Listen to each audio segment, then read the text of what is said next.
आप लोग की बहन बैठी है, तो क्या एनर्जी आती है सर। देखिए, जहां ऐसी टॉपिक आ जाए तो फिर कोई एक्सीडेंट नहीं होता क्लासरूम में।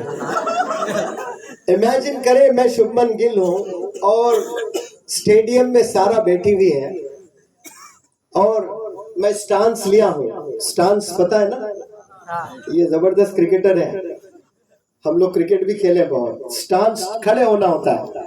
खड़े होने के बाद मेरी नजर किस पर होनी चाहिए? बॉल पर।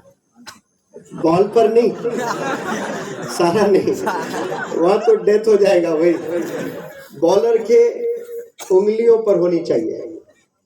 नहीं, उंगलियों पर भी नहीं होनी चाहिए, ये क्रिकेटर है, ये जानते हैं। उंगलियों के हरकत पर होनी चाहिए कि ये इन स्विंग डाल रहा है कि आउट स्विंग डाल रहा है, ये स्लोअर वन डाल रहा है कि ये यार्कर फेंक रहा है। इतना फोकस करना पड़ता है बैट्समैन को कि ये हाइट से जा रहा है तो कैसे रोल कर रहा है उंगलियों को।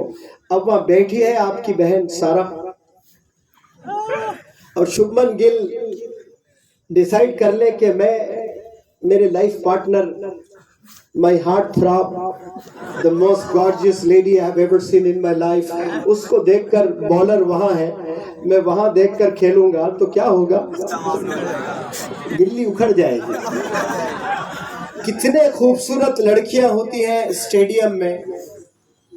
अगर अहमदाबाद में मैच होता है तो 1,30,000 लोग चिल्ला रहे हैं, गाने गा रहे हैं, नाच रहे हैं, क्या क्या हो रहा है। क्या इतना नॉइस विराट कोहली को कोई डिस्टरबेंस हो रहा है उससे? नहीं हो रहा है। कोई नॉइस दुनिया की आपको डिस्टरबेंस नहीं कर सकती भाई, जब तक as long as you remain focused. कोई दोस्त आपको बर्बाद नहीं कर सकता, कोई दुनिया की चीज आपको कामयाब होने से रोक नहीं सकती as long as you remain focused in your life. तो जब विराट कोहली एक सेंचुरी लगाता है तो एवरेज कितने बॉल्स खेलता है भाई? वो 90 बॉल्स खेलता है, क्योंकि ये T20 का जमाना है, क्रिकेट फास्ट हुआ है।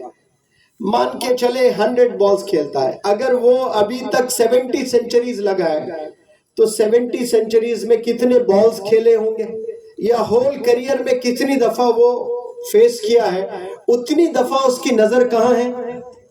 उसकी नजर बॉलर पर है।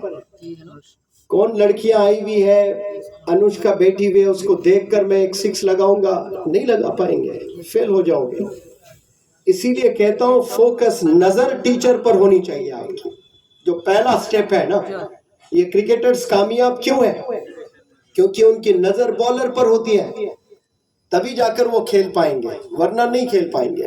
दूसरा, मैंने कहा देखते जरूर है लेकिन सुनते नहीं है। कुछ ऐसे एक्टिंग करते हैं जब दिलीप कुमार भी शर्मा जाए ऐसे, तो फिर टीचर समझता है अरे भाई ये तो बहुत फोकस्ड है, इंटरेस्ट से सुन रहा है, और टीचर भी वहीं देख रहा है, लेकिन वो कहीं ख्वाबों की दुनिया में है, वो एक्टिंग कर रहा है। तो देखते हैं लेकिन सुनते नहीं हैं। अब वो 30% जो बचे हैं उसमें 10% ऐसे ही फेल हो गए। अब बहुत कम बच्चे बच गए जो देख भी रहे और सुन भी रहे। वो भी एक गलती करते हैं जिससे उनका एक्सीडेंट होता है। वो देख भी रहे, सुन भी रहे, वो फिजिक्स के टीचर को देख भी रहे और फिजिक्स जो पढ़ाया जा रहा है वो सुन भी रहे।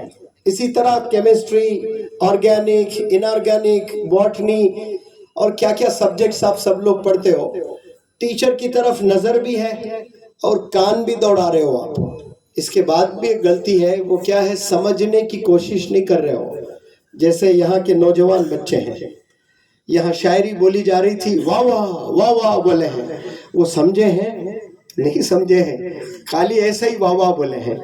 बिल्कुल इसी तरह देख रहे, सुन रहे लेकिन समझ नहीं रहे। अल्लाह ने जो दिमाग दिया है ना, वो समझने के लिए दिया है, वो स्टडी करने के लिए दिया है। I am studying 7th standard. ये स्टडी किसको बोलते हैं? To get into the profundity of the matter. सिर्फ रीडिंग को स्टडी नहीं बोलते हैं। रटना, बाय हार्ट करना, मेमोराइज करके एग्जाम में 100 में 100 ले आया तो वो बंदे ने मेमोराइजिंग स्किल के बेसिस पर 100 ले आया। He did not study the subject. 1 साल के बाद वो भूल जाएगा। तो ये रट्टा मारना इसको कहते हैं। वो लोग वंडर्स नहीं करते हैं लाइफ में, कुछ एक अचीवमेंट तो हो जाता है, उनको जॉब भी मिल जाती है, but they don't do wonders in their lives because they did not gate into the depth of the subject. Study का मतलब है तय तक जाना, डेप्थ तक जाना, उसके बारीकियों को समझने की कोशिश करना। अब क्लासरूम में कई बच्चे हैं जिनका एक्सीडेंट होता है स्टेज 3 में जाकर। वो बड़ा अच्छा देखते हैं, बड़ा अच्छा सुनते हैं, लेकिन समझते नहीं है। तो फिर 10% बच्चे वहां फिल्टर होकर निकल गए, कचरा बह गया। अब बहुत कम बच्चे बचे हैं जो देख भी रहे, जो सुन भी रहे, जो समझ भी रहे। वो भी एक गलती करते हैं। वो कौन सी गलती करते हैं? वो घर जाकर प्रैक्टिस नहीं करते हैं। आपने सुना होगा ना, प्रैक्टिस जो करते हैं वही कामयाब होते हैं अपनी लाइफ में। लोग में ओवर कॉन्फिडेंस आता है कि ये सब्जेक्ट बहुत आसान है, मैंने सुन लिया, मैंने समझ लिया, I do not need any practice, अब मैं कोई प्रैक्टिस नहीं करूंगा, प्रैक्टिस करना ही छोड़ देते हैं। और कुछ बंदे रोजाना प्रैक्टिस करते हैं। एक एथलीट होता है, 10 साल प्रैक्टिस करता है गोल्ड मेडल लेने के लिए। वो लेता है नहीं लेता है, इट्स सेकेंडरी मैटर। वो कितने कुर्बानियां, वो स्वीट अवॉइड करता है, वो आइसक्रीम्स अवॉइड करता है, वो पार्टीज अवॉइड करता है। पूरी दुनिया चादर में सोई होती है सर्दियों में, वो 4 बजे पहाड़ों पर दौड़ रहा होता है। सब लोग शादियों में एंजॉय कर रहे होते हैं, वो रात में जिम में काम कर रहा होता है। क्यों? क्योंकि वो उसके सामने एक गोल है, वो गोल तक जाना चाहता है। तो वो बहुत मेहनत करता है, वहां पर प्रैक्टिस रोजाना करता है। 5 साल के बाद उसको इम्तिहान देना है, लेकिन आज से प्रैक्टिस कर रहा है वो। और किसके लिए प्रैक्टिस कर रहा है? वो जो 100 मीटर्स दौड़ रहा है,